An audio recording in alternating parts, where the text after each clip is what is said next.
पंतप्रधान नरेंद्र मोदी यांनी petrol diesel बचतीबाबत केलेल्या आवाहनावर छत्रपती संभाजीनगरचे खासदार कल्याण काळे यांनी जोरदार टीका केली आहे। पंतप्रधानांचं हे आवाहन म्हणजे आगामी इंधन दरवाढीची पूर्वतयारी आहे, असा खळबळजनक आरोप काळेंनी केलाय। निवडणुका संपल्यानंतर केंद्र सरकार पेट्रोल, डिझेल आणि खतांचे दर वाढवण्याच्या तयारीत असल्याचा दावाही त्यांनी माध्यमांशी बोलताना केला।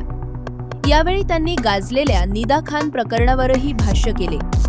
कायद्यापुढे कोणीही मोठा नाही, दोषी जो असेल त्यावर कडक कारवाई झालीच पाहिजे, अशी स्पष्ट भूमिका त्यांनी मांडली आहे। खासदारांच्या या विधानामुळे राजकीय वर्तुळात नवा वाद पेटण्याची शक्यता आहे। काल पंतप्रधान यांनी सांगितलं की पेट्रोल डिझेल जपून वापरा आणि खत जे आहे तर आपलं सेंद्रिय खताचा वापर करा म्हणून सांगितले। कसं बघताय याकडे? खरं तर सर्वप्रथम हे आपल्या या भारतीय जनता पक्षाचं जे सरकार केंद्रामध्ये आहे त्यांचं हे फेल्युअर आहे। त्यांना आलेलं सरकार चालवताना जे अपयश आलं ते याच्यातला अपयशाचा भाग आहे। सर्वप्रथम आपल्याला या युद्धात पडायची गरजच नव्हती, त्याच्यात आपले पंतप्रधान इस्रायलला गेले आणि युद्ध सुरू झालं।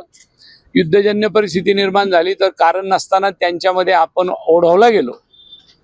इराणचे आपले संबंध पहिल्यापासून चांगले होते, युद्धाचा एक भाग त्यातला आहे, परंतु त्याच्याबरोबर त्याच्या झळा आपल्याला याच्यामुळे बसायला लागल्या की आपण त्या इस्रायलच्याकडे गेल्यानंतर खऱ्या अर्थाने इराणने पण आपल्याकडे पाहण्याचा दृष्टिकोन बदलला होता।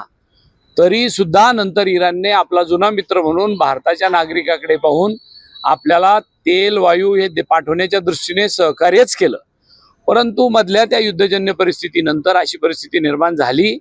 मग ती जर झालीच होती तर या 5 राज्याच्या निवडणुकीच्या अगोदर माननीय पंतप्रधान मोदी साहेबांनी असं आवाहन त्या काळात का नाही केलं?